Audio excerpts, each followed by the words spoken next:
आप सभी को मनीषा एस्ट्रोलॉजर का नमस्कार। मैं खुद बिहार से हूँ और यहाँ बहुत धूमधाम से छठ पूजा मनाया जाता है। छठ पूजा बिहार, झारखंड और उत्तर प्रदेश में मनाए जाने वाला एक बेहद खास त्यौहार माना जाता है। उत्तर भारत के लिए यह त्यौहार महत्वपूर्ण होता है। छठ पूजा कार्तिक महीने की छठवें दिन मनाया जाता है। यह त्यौहार नहाय खाए के साथ शुरू होता है। इस दौरान महिलाएं 36 घंटे की निर्जला व्रत रखती हैं। पूरे उत्साह के साथ महिलाएं छठी मैया की पूजा करती हैं। यह त्यौहार कई मान्यताओं से जुड़ी हुई है। महिलाएं अच्छी फसल, परिवार की सुख समृद्धि, संतान की लंबी उम्र के लिए यह व्रत रखती हैं। पौराणिक कथाओं के मुताबिक छठी मैया को ब्रह्मा की मानस पुत्री और भगवान सूर्य की बहन माना गया है। छठी मैया निसंतानों को संतान प्रदान करती हैं। इसके अलावा संतानों की लंबी आयु के लिए महिलाएं यह पूजा करती हैं। छठ पूजा मनाने का इसके पीछे कारण क्या है, ये भी आपको बताने जा रही हूँ।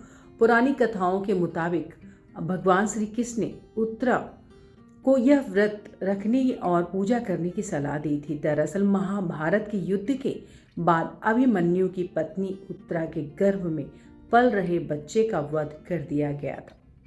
तब उसे बचाने के लिए भगवान श्री कृष्ण ने उत्तरा को षष्ठी व्रत रखने की अनुमति दी थी। 2021 के छठ पूजा का शुभ मुहूर्त। हिंदू पंचांग के मुताबिक छठ पूजा कार्तिक माह की षष्ठी से शुरू हो जाता है। यह पर्व 4 दिनों तक चलता है। साल 2021 में छठ पूजा 8 नवंबर से शुरू हो रहा है। इसके अगले दिन यानी 9 नवंबर के दिन खरना, 10 नवंबर को सूर्य को अर्घ दिया जाएगा और अंत में 11 नवंबर की सुबह सूर्य अर्घ दिया जाएगा दूसरे दिन। साथ ही यह पर्व समाप्त हो जाएगा। इस त्योहार का कुछ नियम सख्त हैं। व्रती महिलाएं 36 घंटे का निर्जला व्रत रखती हैं। इसके अलावा पूजा स्थल को गोबर से लीपा जाता है।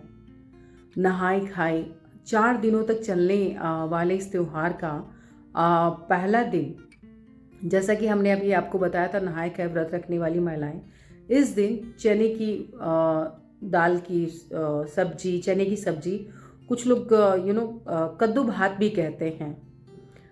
जैसे कि मैं वहीं से हूँ तो इसलिए हमें पता है कि कद्दू भात होता है। दाल और सब्जियां 2-3 तरह की बनती हैं। छठ पूजा का दूसरा दिन खरना होता है। इस दौरान महिलाएं पूरे दिन निर्जला व्रत रखती हैं।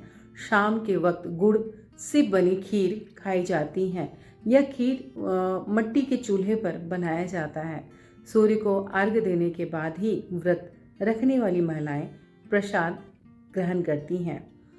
छठ पूजा का तीसरा दिन खास होता है। इस दिन महिलाएं शाम के समय पहला नदी या तालाब के पास जाकर छठी मैया की पूजा और सूर्यास्त के समय करती हैं।